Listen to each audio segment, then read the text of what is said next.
Hi കൂട്ടുകാരെ, സെലം ബ്ലോസിലേക്ക് സ്വാഗതം. ഇന്ന് 2 വേളാപ്പാര എടുത്തിട്ടുണ്ട്. അപ്പോൾ ഇത് വെച്ചുള്ള ഒരു കോട്ടയം സ്റ്റൈൽ തേങ്ങ അരച്ച ഒരു വേളാപ്പാര കറിയാണ് തയ്യാറാക്കുന്നത്. അപ്പോൾ വീഡിയോയിലേക്ക് പോവാം. ഇനി ഇതിനെ ഒന്ന് കട്ട് ചെയ്ത് വൃത്തിയാക്കി എടുത്തുകൊണ്ട് വരാം. അപ്പോൾ മീൻ നല്ല ഫ്രഷായിട്ട് കഴുകി എടുത്തിട്ടുണ്ട് ഉണ്ടല്ലേ.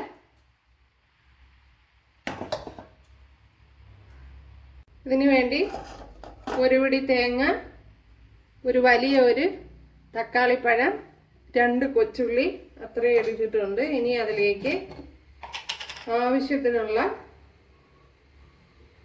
പൊടികൾ ചേർത്ത് കൊടുക്കണം.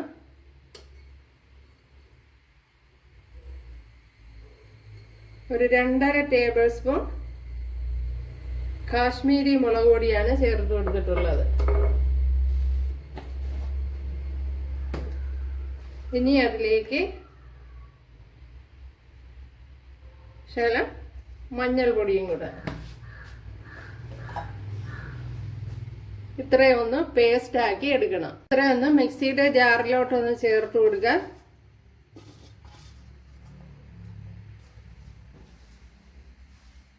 ഇതിലേക്ക് കുറച്ച് കറി ലീവ്സ് കൂടെ ചേർത്ത് കൊടുക്കുക. ഇവിടെ അരച്ചെടുത്തുകൊണ്ട് വന്നിട്ടുണ്ട്. ഇവിടെ 1.5 ടേബിൾ സ്പൂൺ വെളിച്ചെണ്ണ ചേർത്ത് കൊടുത്തിട്ടുണ്ട്. അതിലേക്ക് ശകലം ഉലുവ ചേർത്ത് കൊടുക്കുക.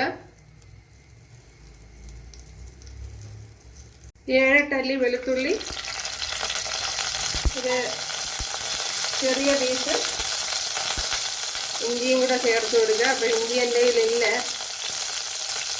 തീർന്നു പോയി. ഇതിലേക്ക് കുറച്ച് കറി ലീവ്സ് ചേർത്ത് കൊടുക്കുക.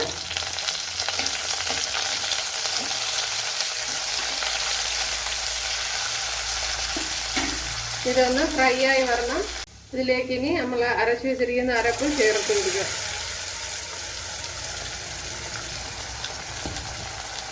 ജാറൂടെ ഒന്ന് കഴുകി ചേർത്ത് കൊടുക്കുക.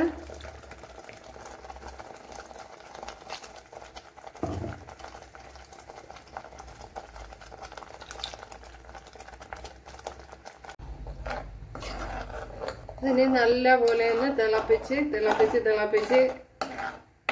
അതിൻ്റെ കുത്തെല്ലാം മാറ്റിയെടുക്കണം. ഇനി ഇതിലേക്ക് ആവശ്യത്തിനുള്ള പുളിയും കൂടെ ചേർത്ത് കൊടുക്കുക. അപ്പോഴേ നല്ല പോലെ എൻ്റെ തക്കാളിപ്പഴത്തിൻ്റെ കുത്തൊക്കെ മാറി നല്ല ഒന്ന് വഴണ്ട് വരണം. അപ്പോഴേ തിളച്ച് ഓയിൽ ഒരുവിധം തെളിഞ്ഞ് വന്നിട്ടുണ്ട്. അപ്പോൾ കുറച്ചുകൂടെ ഒന്ന് വരട്ടിയെടുത്താൽ നന്നായിരിക്കും. കുറച്ചുകൂടെ ഒന്ന് ഓയിൽ തെളിഞ്ഞ്. അപ്പോൾ ഇനി ഇതിലേക്ക് നമ്മുടെ മീൻ കഷ്ണങ്ങളൊക്കെ ചേർത്ത് കൊടുക്കുക.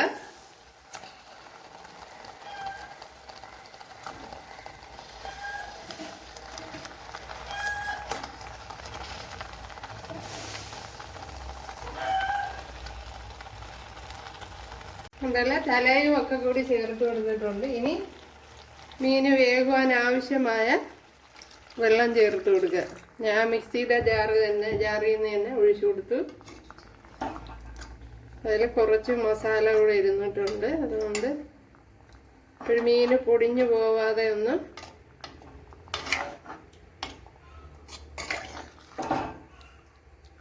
അപ്പോൾ നല്ലതുപോലെ എൻ്റെ അരപ്പ് വരട്ടിയെടുക്കണം. അതാണ് ഇതിൻ്റെ ഹൈലൈറ്റ്.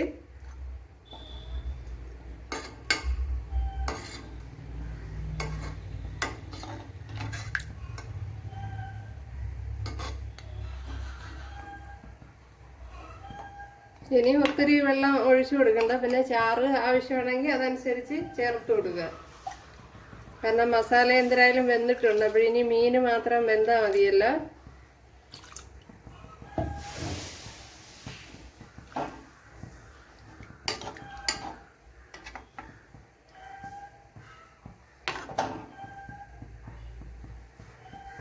ഇനി ഇതിലേക്ക് നമ്മൾ ഇതുവരെ ഉപ്പ് ചേർത്ത് കൊടുത്തിട്ടില്ല. ആവശ്യത്തിനുള്ള ഉപ്പ് കൂടി ചേർത്ത് കൊടുക്കുക.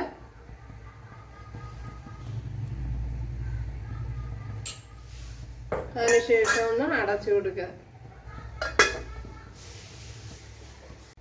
നമ്മുടെ മീൻകറി തിളച്ച് ഇപ്പോൾ കുറച്ചുകൂടെ ഒന്ന് കുറുകി വരുന്നു. മീൻ വേവണമല്ലോ. ഒത്തിരി വേവുള്ള മീനൊന്നും അല്ല ഇത്. ഞാൻ കുത്തി പൊടിക്കുന്നില്ല. അപ്പോഴേ നല്ല ടേസ്റ്റ് ഉണ്ട്. നമ്മുടെ ഫിഷ് കറി കണ്ടല്ലേ, നമ്മുടെ ഫിഷ് കറി ഇവിടെ റെഡി ആയിട്ടുണ്ട്. അപ്പോൾ ഇത് തന്നെ മതിയാവും.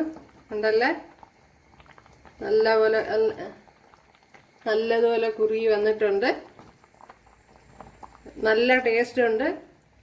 അപ്പോഴേ ശ്രദ്ധിക്കാനുള്ളത്, ആദ്യം അരപ്പ് വഴട്ടണതാണ്. അത് ഇച്ചിരി സമയമെടുത്ത് നല്ല വഴട്ടിയെടുക്കണം. ഇതിലേക്ക് കുറച്ച് ഉലുവ ചേർത്ത് കൊടുക്കുക.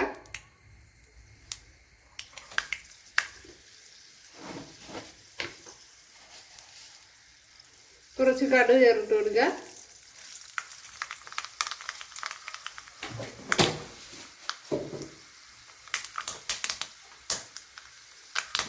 നാലഞ്ച് കുഞ്ഞുള്ളിയും കൂടെ ചേർത്ത് കൊടുക്കുക.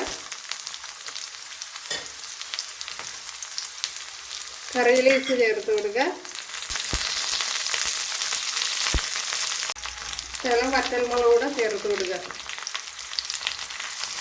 അപ്പോഴേ അരപ്പ് നമ്മൾ അരച്ച് ചേർത്ത് കൊടുക്കുമല്ലോ, അപ്പോഴ് നല്ലതുപോലെ വഴറ്റിയെടുക്കണം. അല്ലെങ്കിൽ തക്കാളി പഴത്തിൻ്റെയൊക്കെ കുത്തലുണ്ടാവും. ഉണ്ടാവാതിരിക്കാനാണ് അങ്ങനെ നല്ലതുപോലെ വഴറ്റിയെടുക്കണമെന്ന് പറയുന്നത്. അല്ലെങ്കിൽ ടേസ്റ്റ് കിട്ടില്ല. നല്ല വഴറ്റി ഓയിൽ തെളിയുന്നത് വരെ വഴറ്റിയെടുത്തു കഴിഞ്ഞാൽ നല്ല ടേസ്റ്റ് ആയിരിക്കും. അപ്പോഴും ഇതെല്ലാം ചെയ്തിട്ടില്ലാത്തവരൊന്ന് ചെയ്ത് നോക്കുക. തീർച്ചയായിട്ടും ഇഷ്ടപ്പെടും. കൂട്ടുകാർക്ക് ഇഷ്ടമായാൽ ഒന്ന് സബ്സ്ക്രൈബ് ചെയ്ത് സപ്പോർട്ട് ചെയ്യണം. എല്ലാം മൂത്ത് വന്നിട്ടുണ്ട്. ഇനി തീ ഓഫ് ചെയ്ത് കൊടുക്കുക. ഇതിലേക്ക് ഒരു ശകലം കാശ്മീരി മുളക് പൊടിയും കൂടെ ചേർത്ത് കൊടുക്കുക. കണ്ടല്ലേ, ഇപ്പോൾ നല്ല ഫ്രഷ് മീനൊക്കെ ആണെങ്കിൽ ഇതുപോലെ ചെയ്ത് നോക്കുന്നത് നന്നായിരിക്കും.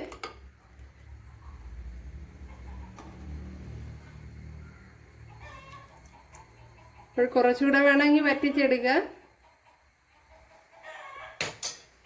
അപ്പോഴെല്ലാവരും ചെയ്ത് നോക്കുക. ഇഷ്ടമായാലൊന്ന് സബ്സ്ക്രൈബ് ചെയ്ത് സപ്പോർട്ട് ചെയ്യുക. എനിക്കൊരു സപ്പോർട്ടാവും. അപ്പോൾ അടുത്തൊരു വീഡിയോ ആയിട്ട് കാണാമെന്ന് പറഞ്ഞുകൊണ്ട് എല്ലാവർക്കും താങ്ക്സ്.